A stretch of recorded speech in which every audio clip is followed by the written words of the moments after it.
और रविवार को अगर लोटा भरकर शिव को समर्पित करा जाता है तो घर में तेज लक्ष्मी प्राप्त होती है। शिव पंचायत के दो देव ऐसे हैं जिनको रोज जल चढ़ाया जाता है, एक सूर्य नारायण और दूसरे मेरे देवाधिदेव महादेव। दोनों पर जल रोज चढ़ता है प्रतिदिन। शिव पंचायत में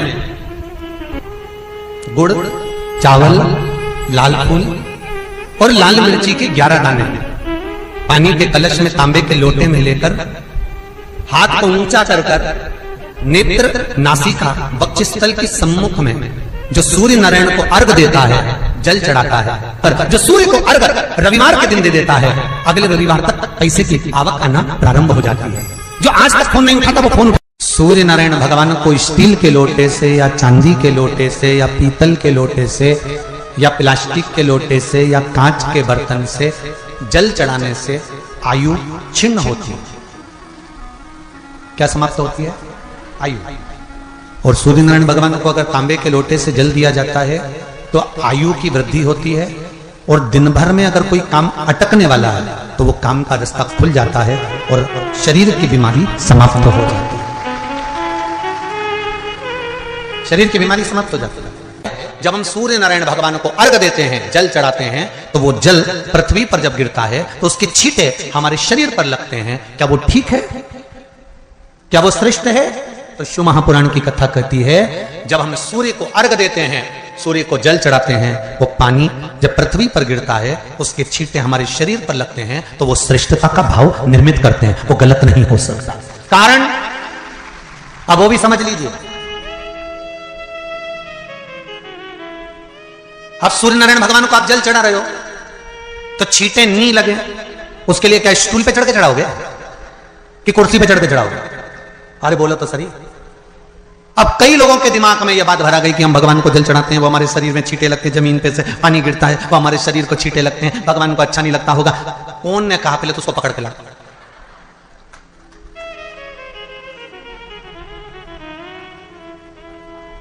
क्योंकि मेरे राम जी महाराज, मेरे भगवान कृष्ण, बड़े बड़े संत, साधु, सन्यासी, तपस्वी, साधक, उपासक जितने भी हुए, जिन्होंने सूर्य की आराधना करी, इन्होंने टेबल पे चढ़कर या कुर्सी पे चढ़कर जल नहीं चढ़ाया। इन्होंने पृथ्वी पर खड़े होकर ही, क्योंकि पृथ्वी तत्व के देव हैं शिव। जब हम मृत्यु लोक पर खड़े होकर, पृथ्वी पर खड़े होकर भगवान शंकर का भाग पृथ्वी तत्व को धारण कर कर जल को हाथ में लेकर जब समर्पित करते हैं और जो जल नीचे गिरता है वो शरीर पर अगर लगता है तो हमको उसका आशीर्वाद ही प्राप्त होता है, दोष नहीं लगता। पर लोगों ने इसको विपरीत कर दिया। कि कौन ने विपरीत करा? कई लोगों ने इसको विपरीत कर दिया। कौन ने विपरीत करा? तो जो दूसरे धर्म के लोग होते हैं, जिनको हिंदू धर्म से नफरत होती है और जो हिंदू धर्म की पूजन, सेवा, अर्चना को समाप्त करना चाहते हैं, वो धीरे धीरे धीरे धीरे कहने लगे कि सूर्य को जल चढ़ाओगे तो शरीर में लगेगा, शरीर में लगेगा तो दोष लगेगा। इसको कह कहकर घर घर में सूर्य को जल चढ़ाना लोगों ने बंद कर दिया कि आप जल चढ़ाएंगे तो दोष लगेगा, शरीर पे छींटा लगेगा, शरीर को ऐसा लगेगा। ये दोष नहीं है। कितनी सुंदर बात है महाराज। सूर्य नारायण भगवान को जब जल चढ़ाया जाता है, हाथ सिर से 8 इंच की दूरी पर होना चाहिए। जम के बोलिए, सिर से कितना ऊंचा होना चाहिए? 8 इंच ऊपर अपना हाथ होना चाहिए मस्तक से सूर्य को जल चढ़ाते समय। और ना चांदी का, ना स्टील का, ना लोहे का, ना प्लास्टिक का, ना कांच का, ना सोने का कोई बर्तन, ना कांसे का, ना एल्युमिनियम का, ना पीतल का, केवल एक पात्र होना चाहिए, वो है तांबे का। काय का पात्र होना चाहिए? तांबे का पात्र। और सूर्य नारायण भगवान को जब 8 इंच ऊपर तुम्हारा हस्त है और जब हम सूर्य को जल चढ़ा रहे हैं, कैसे जल चढ़ाना है वो भी समझ लीजिए।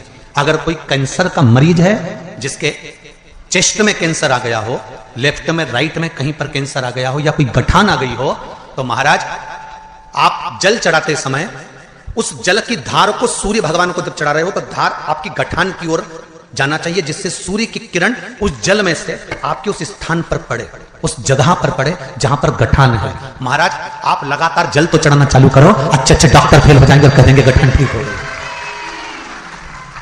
आपका लीवर और किडनी गड़बड़ कर रहा है, आप प्रतिदिन आपका स्वास्थ्य गड़बड़ रहता है, आप प्रतिदिन ये ज्योतिष शास्त्र के अंतर्गत, रत्न शास्त्र के अंतर्गत ये रत्न शास्त्र, ज्योतिष शास्त्र, रंग शास्त्र जो हमारे यहाँ है, रंगों के हिसाब से ये जितने रत्न होते हैं, माणिक हुआ, मोती हुआ, नीलम हुआ, मूंगा हुआ, पुखराज हुआ, ये क्यों कहते हैं ये पीला है, ये सफेद है, ये नीला है, ये लाल है, इसको शरीर में क्यों पहनाते हैं? उसका कारण होता है कि जब शरीर में पहनते हैं सूर्य की किरण उसमें पड़ती है, हमारे शरीर पर वो कलर का इफेक्ट पड़ता है, उस कलर को शरीर पर लगता है, और शरीर पर लगता है तो हमारा शरीर धीरे धीरे, हमारी जो इंद्रियां हैं वो सही होने लगती है, काम सही होने लगता है। छल, छित्र, कपट, निंदा, बेईमानी, प्रपंच इस मनुष्य के शरीर में हर पल, हर घड़ी, हर क्षण है।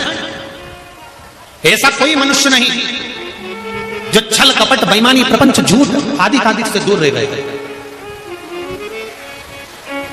माना हम इसमें फंसे होंगे, पर तेरी कृपा होगी ना, तेरी दया होगी ना, तो ये पाप की जो ये गठरी है, ये मनुष्य का शरीर, एक दिन इस गठरी को खोल कर तू पाप बाहर निकाल देगा, और गठरी के अंदर जितने कपड़े हैं उसको धोकर साफ कर देगा, ये निश्चित। अगर तेरी कृपा होगी तो, अगर तेरी दया होगी तो। बल्ली देवी और देवसेना ने जल चढ़ाना प्रारंभ करा, शंकर भगवान का स्मरण करना प्रारंभ करा। उनके भी जाते जाते कोई पत्तियां तोड़कर लेकर आ जाती थी बल्ली देवी, पत्तियां, क्योंकि बल्ली देवी एक आदिवासी राजा की पुत्री है, आदिवासी राजा की पुत्री, उसको भान नहीं है कि बेलपत्र कौन सी है। फिर समझ लेना मेरी जीजी, जितने लोग आस्था चैनल पर कथा सुन रहे हैं, जितने फेसबुक यूट्यूब पर सुन रहे हैं, अगर एक बात हमने पहले भी कही है, आज फिर कह रहे हैं, बेलपत्र तोड़कर शंकर भगवान को चढ़ाओ, मना नहीं है, पर एक प्रयास अपनी जिंदगी में जरूर करना कि बेलपत्र चढ़ाने का यदि आपको शौक है तो जीवन में एक बेलपत्री का वृक्ष भी लगाने का शौक रखिए, जिससे वो बेलपत्र का वृक्ष बड़ा हो। और बेलपत्र का वृक्ष जब बड़ा होगा, आप संसार में हैं नहीं है, हम संसार में हैं नहीं है, पर यदि बेलपत्री का वृक्ष रहेगा, आपके द्वारा लगा हुआ वृक्ष रहेगा, उसमें से कोई बेलपत्र तोड़ कर जब वो बड़ा हो जाएगा, उसमें से बेलपत्र तोड़कर कोई शंकर भगवान को चढ़ाएगा, तो जिसने बेलपत्री का पौधा लगाया है उस बेलपत्र चढ़ाने का फल उसके भी खाते में चला जाएगा और उसकी भी जिंदगी संवर जाएगी। इसलिए बेलपत्र चढ़ाओ, मना नहीं है, पर बेलपत्र का एक पौधा अपने बगीचे में, आसपास में, मोहल्ले में, जहां तुम्हें मौका मिल जाए वहां जरूर। भगवान शंकर को बेलपत्र का, तो बल्ली देवी को नहीं मालूम था कि बेलपत्र का पौधा कौन सा होता, बल्ली देवी को नहीं मालूम था कि बेलपत्र कैसा होता।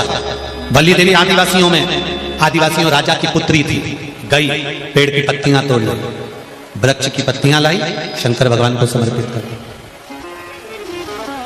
फिर गई, फिर पत्तियां तोड़ के लाई, शंकर भगवान को समर्पित कर, फिर गई, फिर तोड़ कर लाई, शंकर भगवान को समर्पित कर। ध्यान देना जरा, इस कथा से 3 चीजें निकालेंगे अपन जो आपके जीवन में पूजन करते समय गलती ना हो सावन महीने, और ध्यान लगाकर सुनोगे तो आनंद आएगा और आपका जीवन सार्थक। 3 चीजें इस कथा में से निकालना। पहला, लोटे का जल इसने चढ़ा दिया, दूध इसने चढ़ा दिया, शहद इसने चढ़ा दिया, शक्कर इसने चढ़ा दिया। ये पंचामृत स्नान अलग अलग हाथ से हुआ, किसी ने कुछ चढ़ाया, किसी ने कुछ चढ़ाया, तो शास्त्र कहता है वर भी पृथक पृथक भाग में बट गए। बहुत ध्यान देना, इस कथक का है आपसे और हमसे कुछ गलती हो जाए, जब हम पूजन करने बैठते हैं तो अगर पति जल चढ़ा रहा है तो पत्नी उसका स्पर्श कर कर चढ़ा ले, मना नहीं, मना नहीं। पर पंचामृत स्नान अगर ब्राह्मण देवता करा रहे हैं, पति जल चढ़ा रहा है, पत्नी दूध चढ़ा रही है, पति शहद चढ़ा रहा है, पत्नी शक्कर चढ़ा रही है, ये पृथकता हो।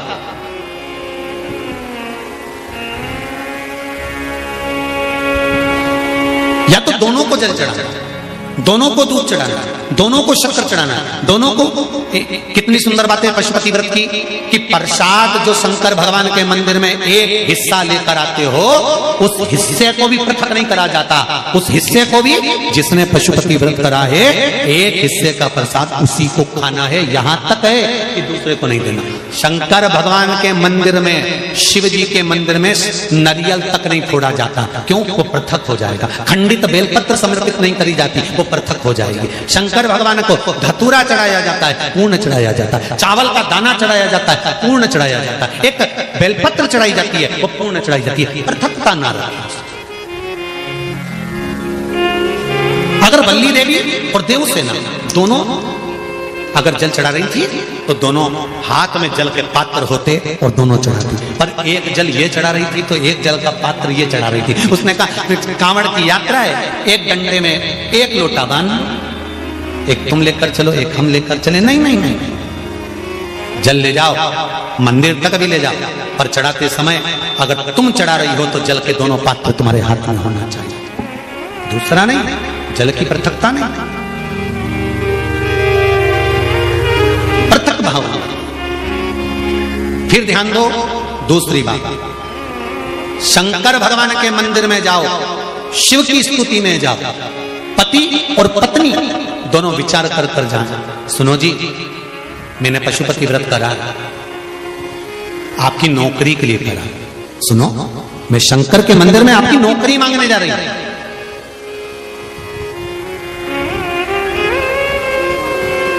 मैं नौकरी मांगने जा रही। अब शिव मंदिर में आप गए, व्रत करा था, पति को भी साथ ले गए, दोनों ने प्रणाम करा, शंकर भगवान प्रसन्न हो गए। सबसे पहले शंकर भगवान ने पति से कहा तू मांग ले, पहले तुझे क्या चाहिए, क्योंकि तेरी पत्नी का व्रत है, उसको बाद में दूंगा।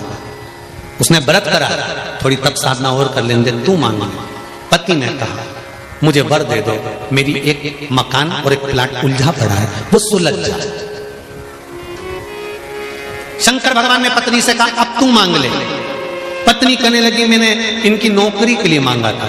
शंकर भगवान ने कहा तूने नौकरी के लिए मांगा था, पर तेरा पशुपति व्रत जब तूने प्रारंभ करा था, तेरे मन में भाव आया था कि नौकरी मिले और मैं और मेरे पति दोनों शंकर की धोख लगाने के लिए जाएं, और भगवान के सामने जब हम झोली पसार के मांगे तो एक जैसा हमारी कामना पूर्ण कर देना। अब तेरे पति ने प्लाट का भाव मांग लिया और तू नौकरी मांग रही है, दोनों में पृथकता।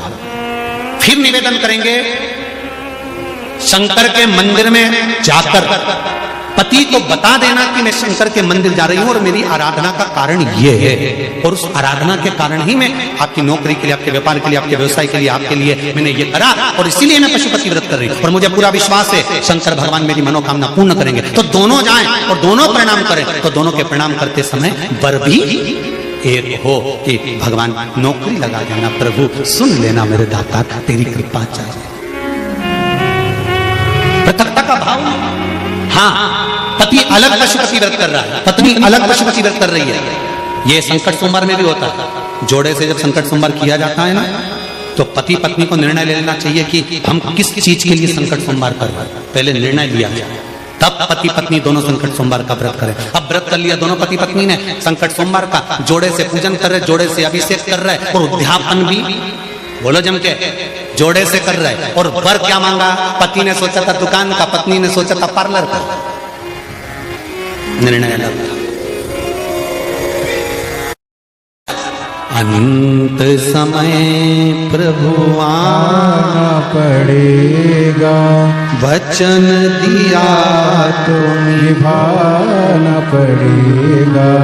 आए ना आए प्रभु कुटुंब कबीरा, अंत समय प्रभु आना पड़ेगा। अर्घ देने गुरु जी पंचदेव पंचायत में, सूर्य नारायण भगवान शंकर की पंचायत में हैं। सूर्य नारायण को हम फ्लैट में रहते हैं, हम फ्लैट के अंदर रहते हैं, तो हम फ्लैट में रहते हैं, हमारे यहाँ अगर छज्जा नहीं है, हमारे यहाँ जगह नहीं है, तो हम सूर्य को अर्घ कैसे दें? तो महाराज खिड़की तो होगी, अगर घर में फ्लैट में पानी ढुलेगा और आप लोग नहीं समेट सकते तो एक बाल्टी रख लो, एक पात्र रख लो, पर सूर्य नारायण भगवान को अर्घ देकर रोशनी शरीर पर पड़ना चाहिए। जिंदगी में कभी कोई बड़ी बीमारी नहीं आ सकती। कितने लोग देते हैं सूर्य को अर्घ? जरा हाथ उठाओ। बहुत बढ़िया, बहुत जोरदार।